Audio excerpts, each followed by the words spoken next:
On est réunis ce soir parce que c'est une attaque en bonne et due forme dont Nozick a été victime et une victoire concédée de manière aberrante par la justice au camp réactionnaire. Encore là, on a fait toutes les manifs pour le mariage pour tous, mais vous voyez qu'il y a encore besoin de lutter, parce que l'égalité, malheureusement, c'est un combat à vie. Voilà, donc on est encore là pour soutenir le centre LGBT et puis pour soutenir l'égalité parce que organiser un débat sur la GPA, ça ne veut pas dire qu'on cautionne. Ils ont un devoir d'information, ces associations-là.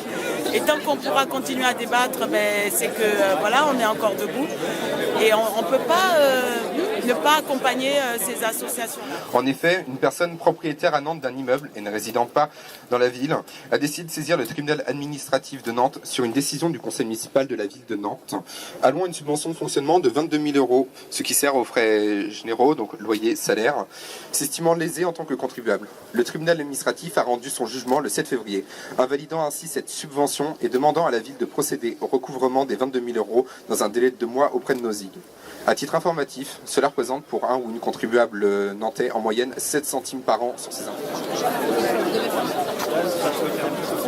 Bonsoir. Bonsoir.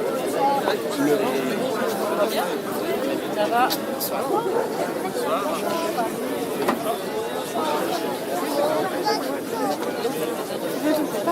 Il faut que la ville fait appel de la décision.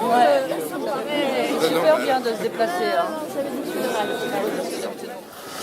Estimant ce préjudice intolérable, la décision a été attaquée sur plusieurs points retenus par le tribunal. Dans un premier temps, l'intérêt local suffisant. Madame X arguant que le public bénéficiaire de nos actions était minime. Aujourd'hui, nous répondons. Non, nous ne défendons pas que les intérêts d'un groupe minoritaire. Nous défendons les droits, les vies des personnes LGBTI. Nous accompagnons au quotidien des jeunes en situation de rupture familiale, des réfugiés persécutés dans leur pays qui fuient pour leur vie.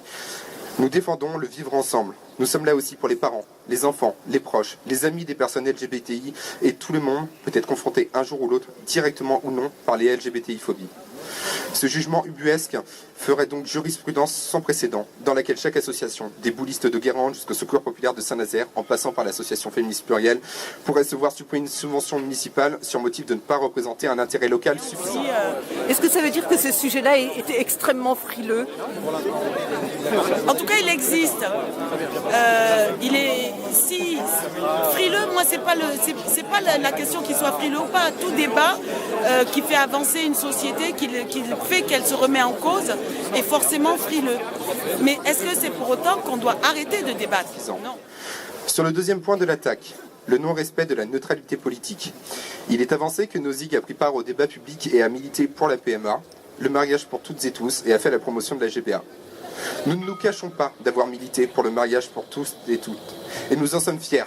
Nous ne nous cachons pas de militer pour l'ouverture de la PMA pour tous, et nous en sommes fiers. Néanmoins, l'attaque sur la GPA est infondée. En effet, nous avons simplement laissé une association adhérente à Nozick profiter de nos locaux pour organiser une réunion, comme nous devons explicitement le faire.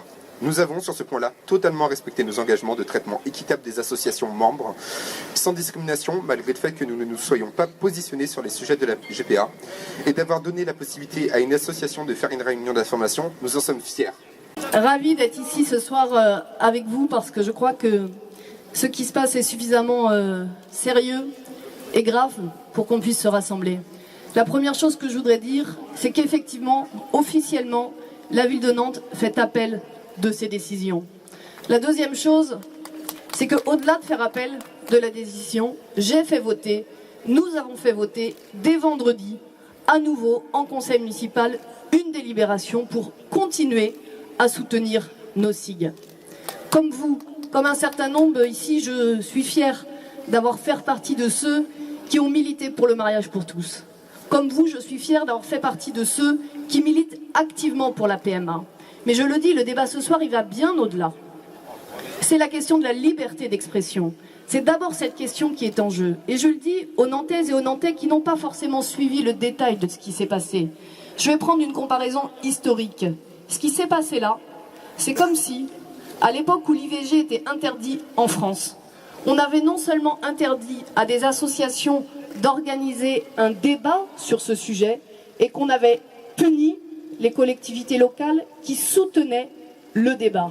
Donc notre sujet premier ce soir, c'est la défense de la liberté d'expression, c'est la défense de la liberté d'association. Ce jugement et ses principes avancés ont provoqué une vague d'indignation, car c'est effectivement une chasse aux sorcières qui est lancée. Les réactionnaires ne sont pas morts et ils attaquent. Que cela soit à Nantes ou à Marseille, le coupable signe son crime.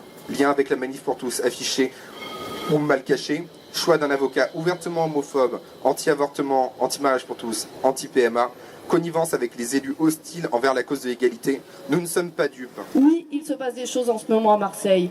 Oui, il se passe des choses dans d'autres villes. Alors, je le dis, levons la tête, soyons fiers de défendre nos convictions. Dans cette ville, au-delà de nos différences, au-delà de nos sensibilités, nous sommes attachés à la liberté d'expression. Nous serons, je serai, à vos côtés dans les semaines, dans les mois, dans les années qui viennent. Parce que si c'est confirmé, ça devient une affaire nationale. Il y a d'ailleurs beaucoup de gens qui en ont pris conscience au plan national, tous les soutiens qui arrivent un peu partout. D'ailleurs, ça dépasse l'actualité locale, puisque Marseille est aussi concernée. Ouais, déjà, d'une, et puis de deux, si un contribuable peut comme ça décider des budgets d'une collectivité, ça ouvre une boîte de Pandore qui est assez inquiétante.